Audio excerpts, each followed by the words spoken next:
ప్రభునందు నా ప్రియ సహోదరి సహోదరులారా,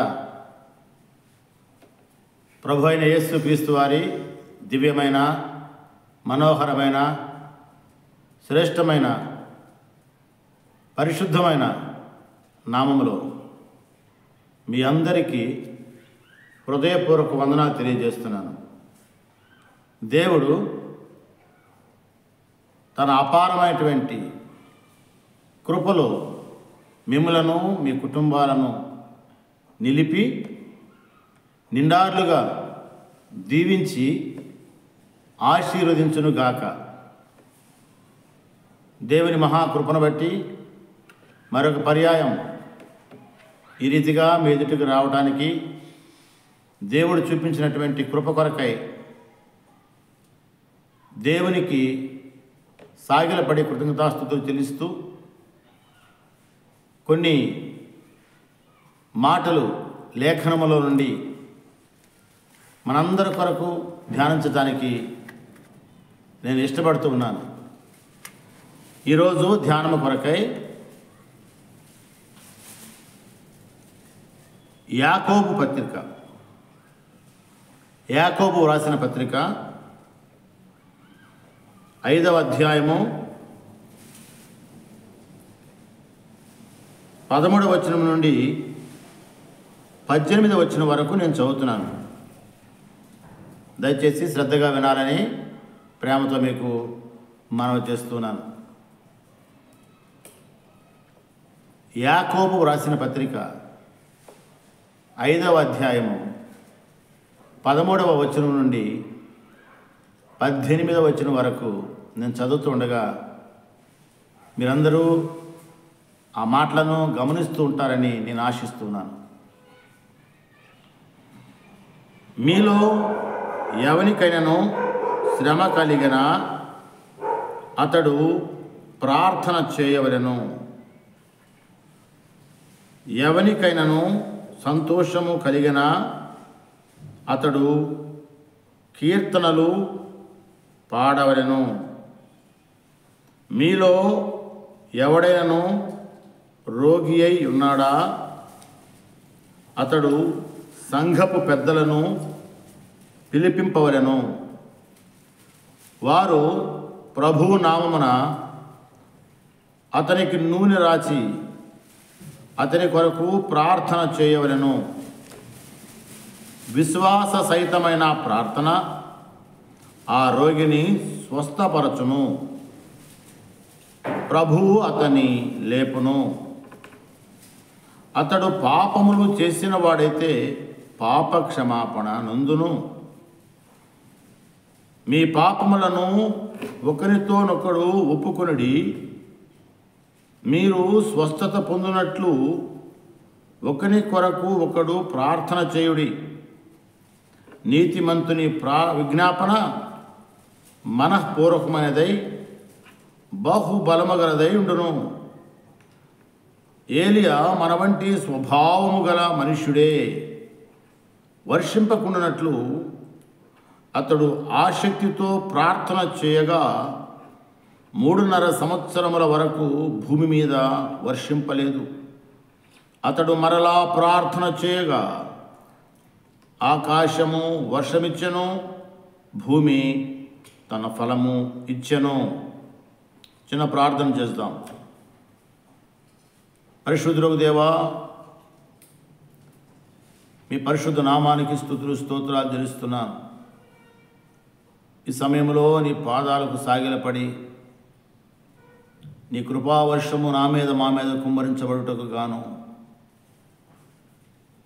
నీ సన్నిధిలో వేడుకుంటూ మనవి చేస్తూ ఉన్నాను. దేవా, గడిచిన కాలములలో నన్ను మమ్మలను నీ రెక్కల కింద దాచిపెట్టి నీ లేఖనాల్లో నుండి పలుమార్లు మాట్లాడి మా జీవితాలను నూతనపరచి దీవించి ఆశీర్వాదముల యందు నడిపిస్తూ ఉన్న దాన్ని బట్టి స్తోత్రాలు చెల్లిస్తున్నాను. మరొక పర్యాయము ఈ సమయంలో నా తండ్రి నీ లేఖన భాగములో నుండి నీ స్వరాన్ని వినటానికి మేము ఇష్టపడుతూ ఉండగా సహాయం చేస్తూ రండి. నీ కనుదృష్టి మాపై ఉంచండి నాయన. నీ వాక్కులతో మా హృదయాలు నింపి వాక్యము చేత మార్చబడినట్లుగా వాక్యపు ఆశీర్వాదాలు పొందుకొని వర్ధిల్లినట్లుగా కృప అనుగ్రహించండి.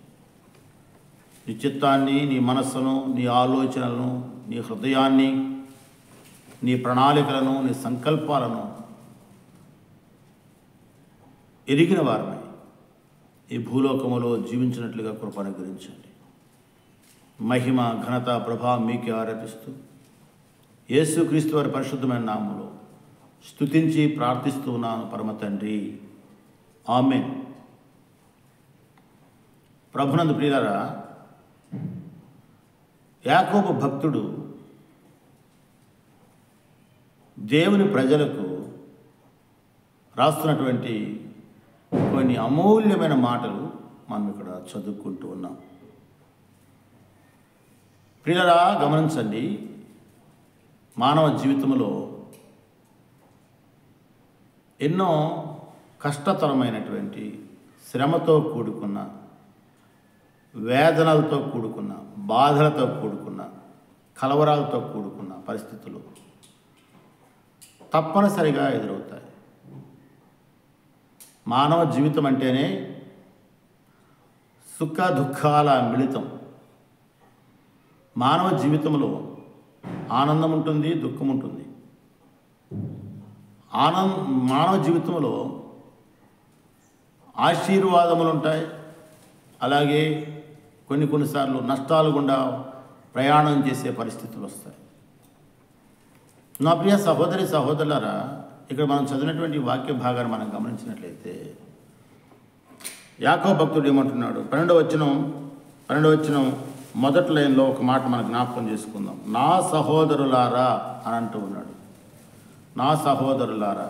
ఇక 13వ వచనంలో మనం చూస్తే మీలో ఎవరికైనా శ్రమ సంభవించనా.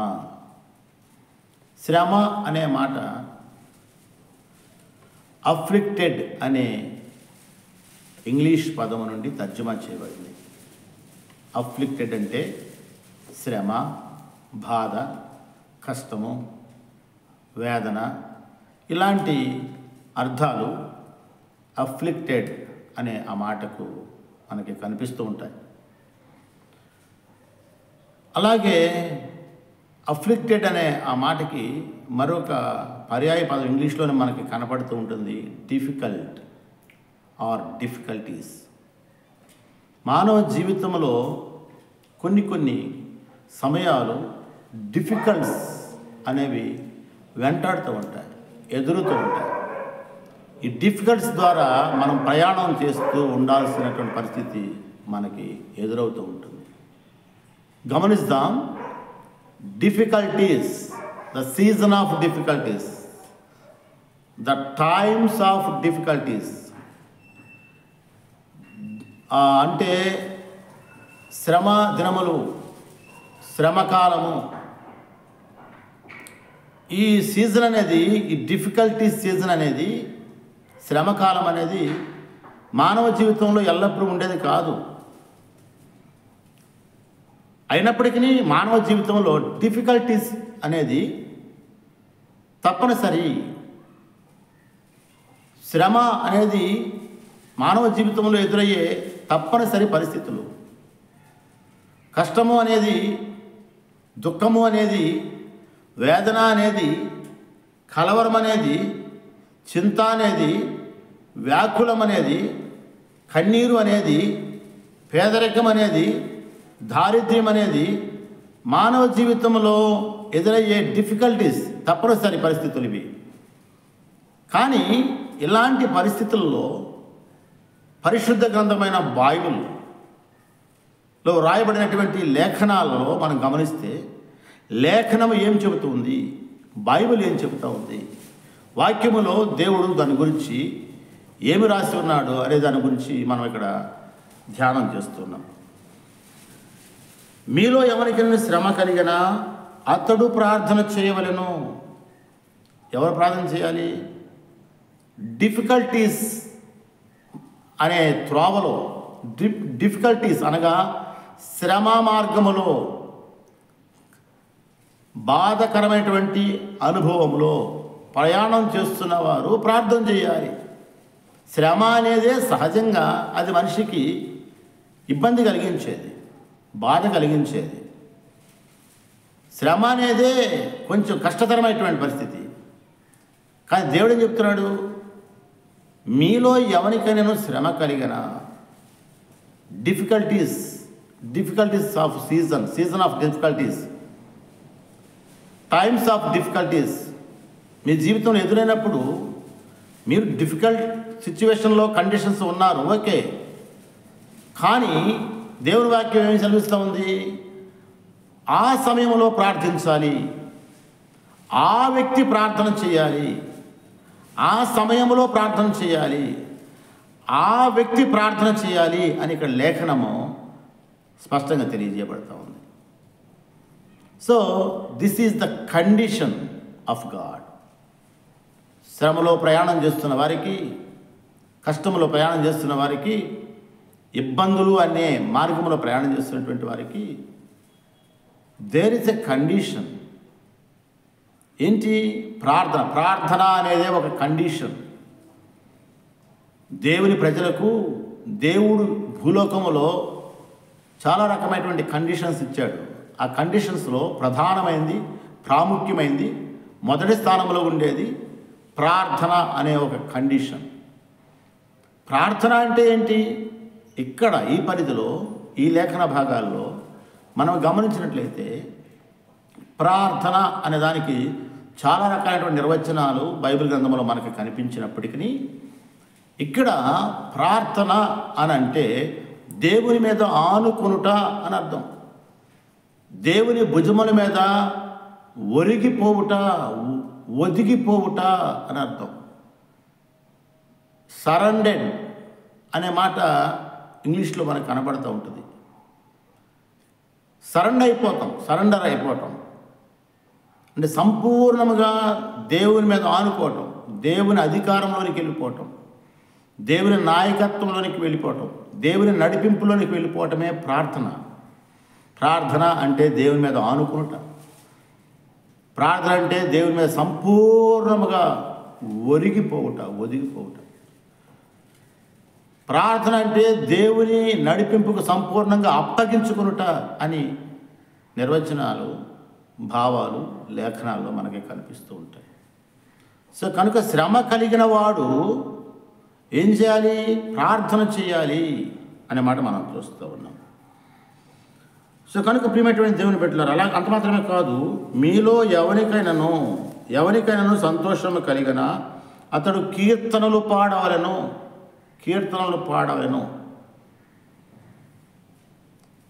కీర్తనలు అనే ఆ మాటకి ఇంగ్లీష్లో సామ్స్ అంటారు. సామ్స్ అంటే వాయిద్యములతో కూడిన పాటలు అని అర్థం.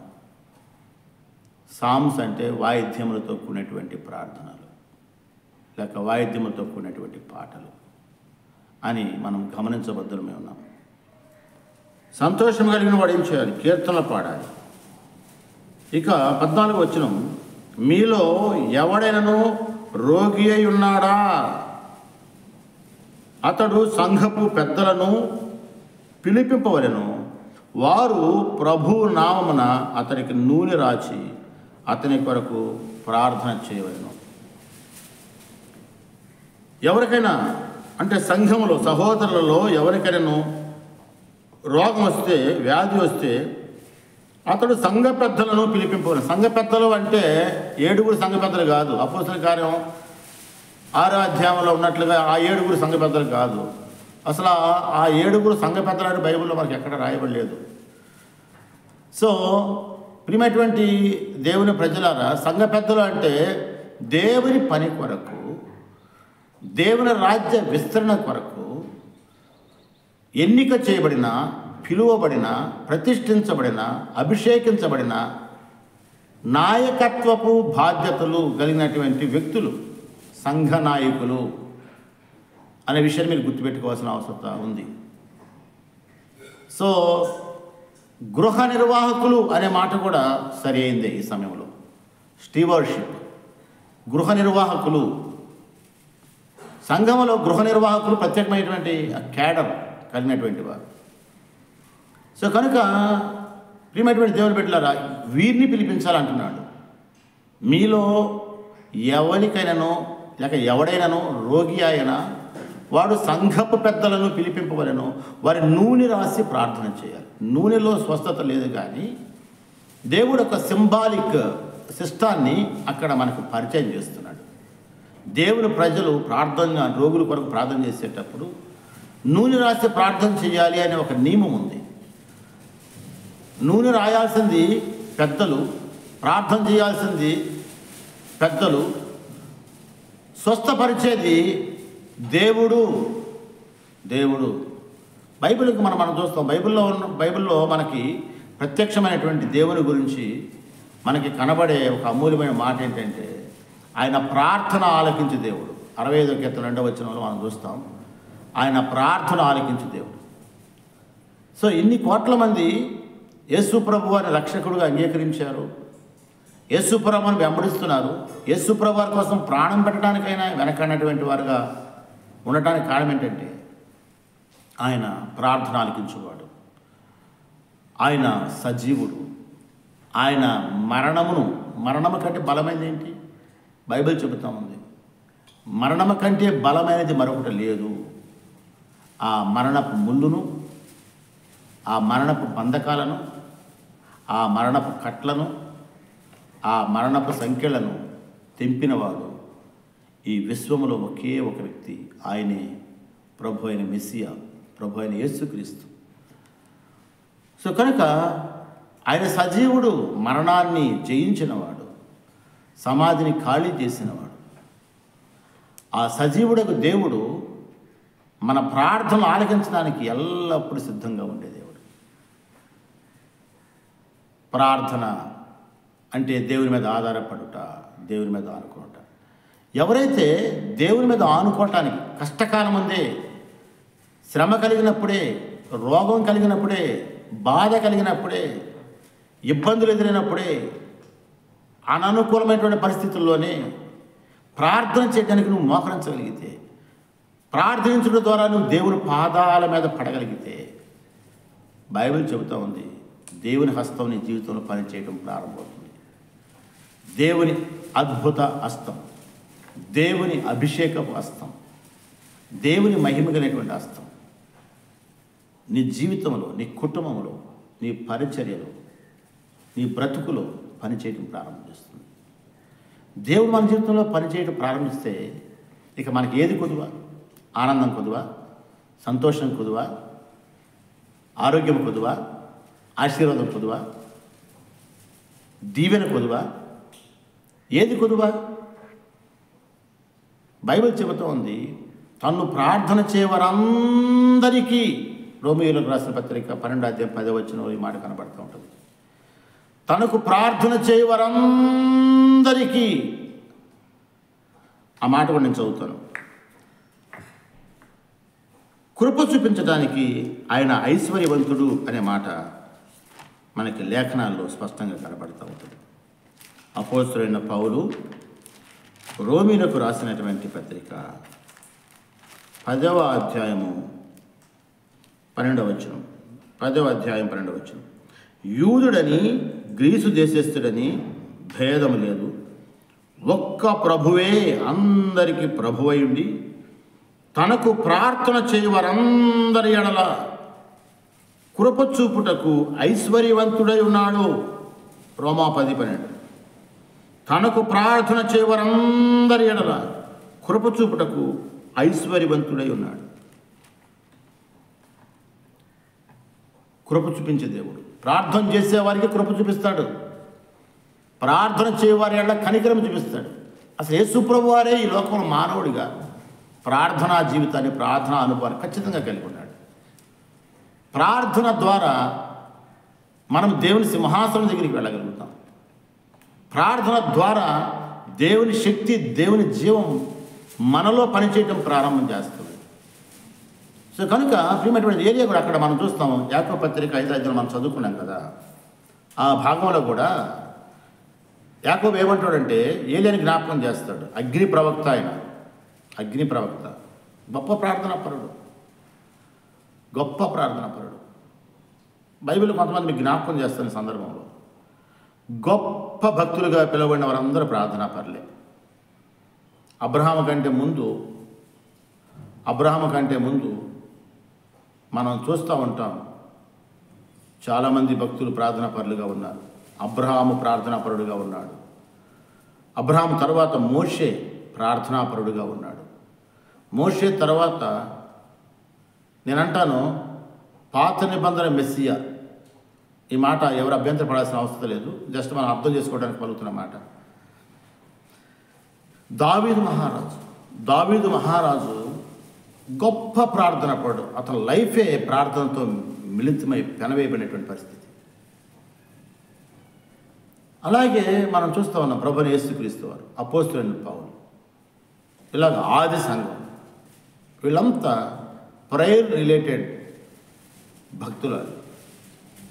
ప్రేయర్ రిలేటెడ్ సంఘమే ఆది సంఘం. సో కనుక ప్రభునందు ప్రియమైనటువంటి దేవుని బిడ్డలారా, ఇక్కడ యాకోబు కూడా మనకి ఒక గొప్ప భక్తుడు, ప్రార్థనాపరుడు. ఏలియా మన వంటి స్వభావం కలిగినటువంటి మనుష్యుడే. బైబిల్ చెబుతూ ఉంది, వర్షిప్పకున్నట్లు అతడు ఆసక్తితో ప్రార్థన చేయగా 3.5 సంవత్సరాల వరకు భూమి మీద వర్షింపలేదు. అతడు మరలా ప్రార్థన చేయగా ఆకాశము వర్షమిచ్చాను, భూమి తల ఫలమిచ్చాను. కనుక ప్రభునందు ప్రియమైనటువంటి దేవుని బిడ్డలారా, దేవుడు ఒక చిన్న మాట చెప్పి ముగిస్తాను. దేవుడు మన నుండి కొన్ని సంగతులను ఎక్స్పెక్ట్ చేస్తున్నాడు. దేవుడు లేఖనాలు మనం చదువుతున్నప్పుడు, బైబిల్ మనం చదువుతున్నప్పుడు మనమే ఏం చేస్తూ ఉంటాం, సహజంగా మనమే ప్రతిదీ కూడా దేవుడి నుండి ఎక్స్పెక్ట్ చేస్తూ ఉంటాం. ఓకే, మంచిది కాదంటలేదు, కానీ దేవుడు కూడా నీ నుండి, నా నుండి, మన నుండి, ఒక క్రైస్తవ కుటుంబం నుండి, ఒక క్రైస్తవ సంఘం నుండి దేవుడు కూడా కొన్ని సంగతులను ఎక్స్పెక్ట్ చేస్తున్నాడు, ఆశిస్తూ ఉన్నాడు. ఆయన కూడా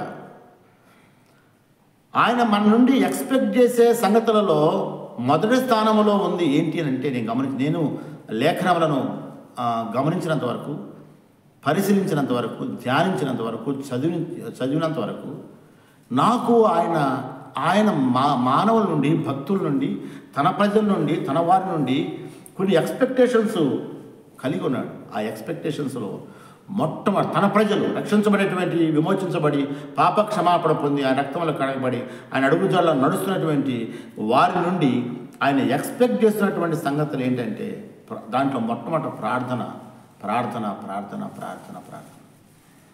సో మనకి పూర్వం ఉన్నటువంటి భక్తులు కూడా గొప్ప గొప్ప పరిచర్యలు చేశారు అంటే, గొప్ప గొప్ప కార్యాలు దేవుడి నుండి పొందుకున్నారు అంటే వాళ్ళు ప్రార్థన అనుభవాన్ని కలిగి ఉన్నారు. సో కనుక దేవుడు మన నుండి ఎక్స్పెక్ట్ చేసినటువంటి కొన్ని సంగతులలో ప్రార్థన అనేది మొదటి స్థానంలో ఉంది. ప్రార్థన చేసే వారికి అన్నీ సాధ్యమే. ప్రార్థన చేసేవారి జీవితంలో తన చిత్తాన్ని, తన ఇష్టాన్ని జరిగించడానికి ఇష్టపడుతూ ఉంటాడు. పేతురు పత్రికలో కూడా ఒక మాట మనం జ్ఞాపకం చేసుకోవాల్సిన సందర్భం ఇది. అక్కడ నీతిమంతుల పైన దేవుని కన్నులు ఉన్నాయి, వారు చేసే ప్రార్థనల వైపు ఆయన చెవులు ఎక్కి ఉన్నాడు. ఆయన చెవులు ఉన్నాయి. ఆయన చెవులు ఎక్కడ ఉంటాయి? ఆయన చెవులు దేని వెతుకుతున్నాయి? ఆయన చెవులు దేనికోసం కనిపెడుతూ ఉన్నాయంటే, మనం జ్ఞాపకం చేసుకుంటే ప్రార్థనల కొరకు. నీతిమంతులు చేయు ప్రార్థన బహుబలగలిగింది అని ఇక్కడ మనం రాయబడింది. నీతిమంతులు చేసే ప్రార్థనల దగ్గరికి దేవుని చెవులు పరుగున వచ్చేస్తాయి. ఈ లోకంలో ఏ సౌండ్స్, ఇట్లా ఈ విశ్వంలో ఆయన ఏ శబ్దాలు వినడానికి ఇష్టపడతాడో లేదో తెలియదు, కానీ ప్రార్థన చేసేవారి యొక్క శబ్దం, ప్రార్థన చేసేవారి యొక్క స్వరము అంటే ఆయనకి ప్రీతికరమైనది, ఆయనకి మధురమైనది, ఆయనకి మనోహరమైనది, ఆయన ఇష్టపడేది, ఆయన ఆశించేది అక్కడికి పరిగెత్తుకుంటూ వచ్చేస్తాడు. అక్కడికి మాత్రం ప్రార్థన చేసి ఎవరైతే మోకాళ్ళ మీదకి వెళ్తారో, ప్రార్థన అనుభవానికి వెళ్తారో, వారి జీవితంలో పనిచేయడానికి దేవుడు పరుగు వస్తాడు అని ఇక్కడ లేఖనాల ద్వారా మనం చూస్తూ ఉన్నాం. ఏలియా ప్రార్థన చేశాడు, ఆసక్తితో ప్రార్థన చేశాడు. వర్షం పడలేదు, కనీసం మంచు బిందువు కూడా పడలేదు, వర్షపు చుక్క కూడా పడలేదు. తిరిగి అతను ప్రార్థన చేసేంతవరకు. ప్రార్థన ద్వారా మనము దేవుని కార్యాలు చూడగలం, దేవుని పనులు చూడగలం. కనుక నేను ప్రేమతో మీకు మనవి చేస్తున్నాను, ఈ దినాల్లో పరిచర్య చేసేవారు ఉన్నారు కానీ, పరిగెత్తేవారు ఉన్నారు కానీ, సువార్త ప్రకటించేవారు ఉన్నారు కానీ అది అవసరం లేదని కాదు.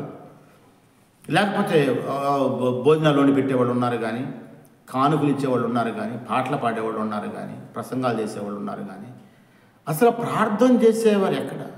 ఈరోజు వ్యక్తిగతంగా ఒక వ్యక్తికి కావాల్సింది ప్రార్థన. ప్రార్థన అనేది నేను ఎప్పుడు కూడా ఏం చెప్తాను తెలుసా, ప్రార్థన అనేది ఫెలోషిప్ కాదు, దేవునితో ఫెలోషిప్ కాదు, దేవునితో ఫ్రెండ్షిప్.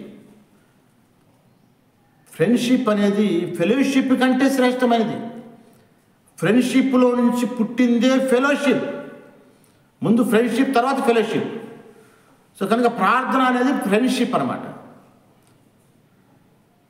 ఫ్రెండ్షిప్ అనేది ఇద్దరి మధ్య జరిగే సంభాషణ, ఇద్దరి యొక్క స్పందన, భక్తుని స్పందన, దేవుని స్పందన ఫ్రెండ్షిప్లో లేక ప్రార్థనలో కనపడుతూ ఉంటుంది.